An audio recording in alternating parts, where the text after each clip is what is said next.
Oh, in terms of the truth, I mean, it's something quite personal that, the band know, management know, and I know. In terms of anorexia, I was never severely underweight. I mean, there's a song on the album called 4 stone 7 pounds. I was never 4 stone 7 pounds, The skinniest I've ever got is 6 stone, just under 6 stone. In terms of alcohol abuse and drug abuse, yeah. I mean, I'd been going on for a long time, but that stopped, thankfully. And other various things as well, which at the time I didn't regard as a problem, but I guess to a point where your body physically can't take any more, whereas mentally you maybe think you're strong enough to cope. Everybody's got a different code of living, a different set of ethics. I'm a very unviolent person. I've never hit anybody in my life, but I am prone to extreme violent outbursts. But that's against myself, because I make things difficult for myself.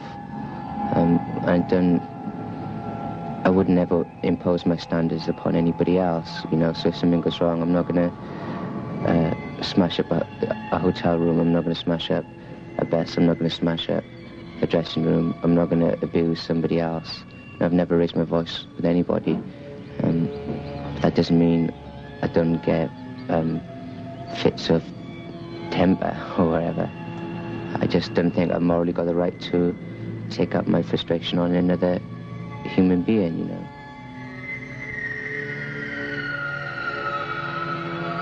But you hurt yourself all the time, not only abuse of drugs and alcohol, but you cut yourself. I mean, that's one of the things I can't understand at all. Do you have any explanation for that?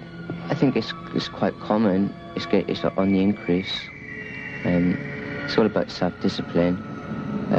Like, self-obsession is connected completely with self-loathing.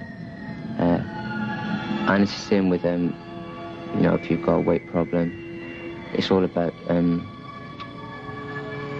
finding some worth in yourself, knowing that you've got the discipline to do it, and knowing that other people maybe can't do it.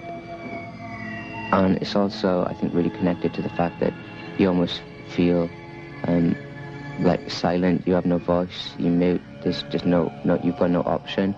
And that even if you could express yourself, nobody would listen anyway. And things that go on inside you, there's no other way to get rid of them. I mean, I've been in clinics where there's been lots of people who've cut themselves and abused themselves, physically and violently.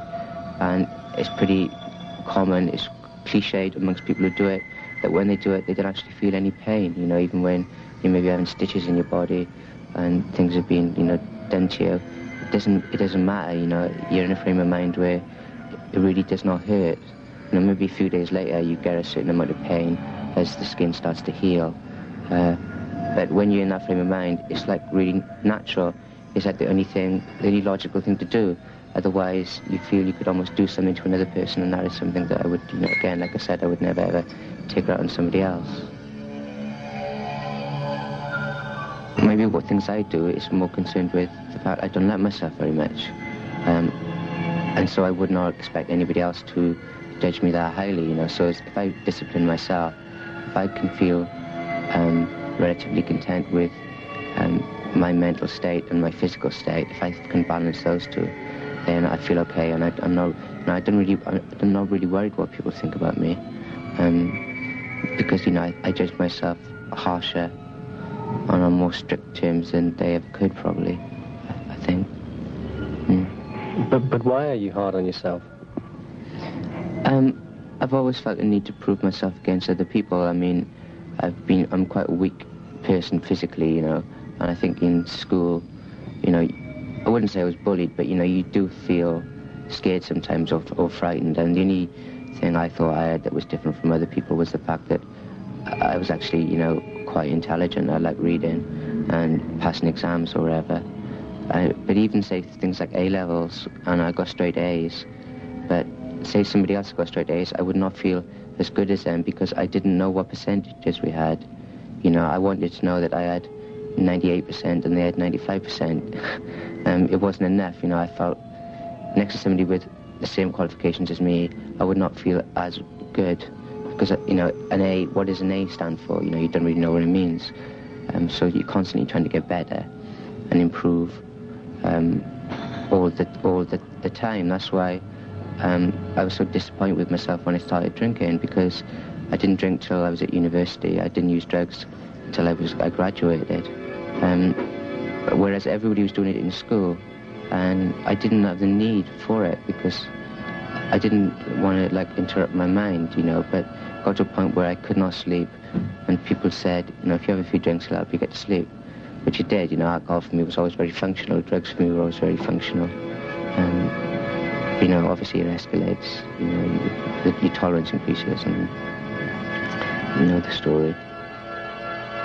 You're on the road now with the band, and I imagine if you do have a potential drink or drugs problem, it is the hardest place to be. How do you cope now?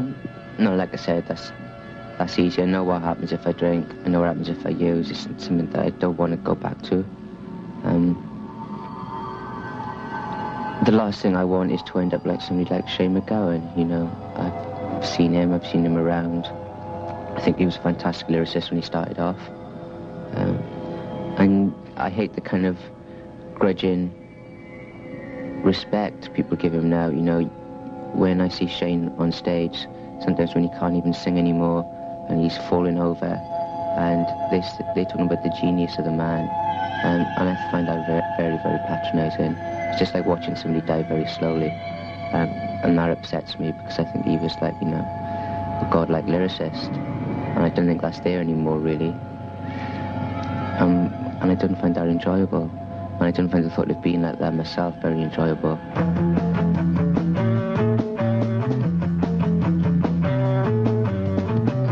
The Holy Bible.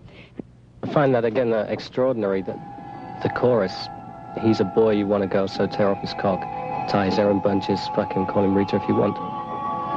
Where's it coming from? Well, I think, you know, in terms of actually ever doing that, I've never actually ripped off somebody's cock. No, but I mean, just the idea. I mean, I assumed at first that it must be intensely personal. Yeah, I think it is quite personal. They just, I mean, it's not like, yes, it's about self-image, and it's about feeling used. Like, when I lost my virginity, it was a definite act that I was 21, everybody for years and years, you know, been fucking around me, saying how brilliant it was, and I felt, you know, like, oh, you know, all right, I'm not happy, maybe there is this glorious event that's going to change your life, and so I just deliberately went out, sat in a pub, drank until somebody came up and said, do you want to come back to my house? And I went back, and in fact, it was very clinical, and the next day I felt, you know, really bad, you know, I didn't like it, and that kind of shaped my perspective on things. But something that's puzzling me is that you come across as being very shy and introverted, so how can you get on a stage in front of thousands of people? Well, that's one of the reasons I started drinking.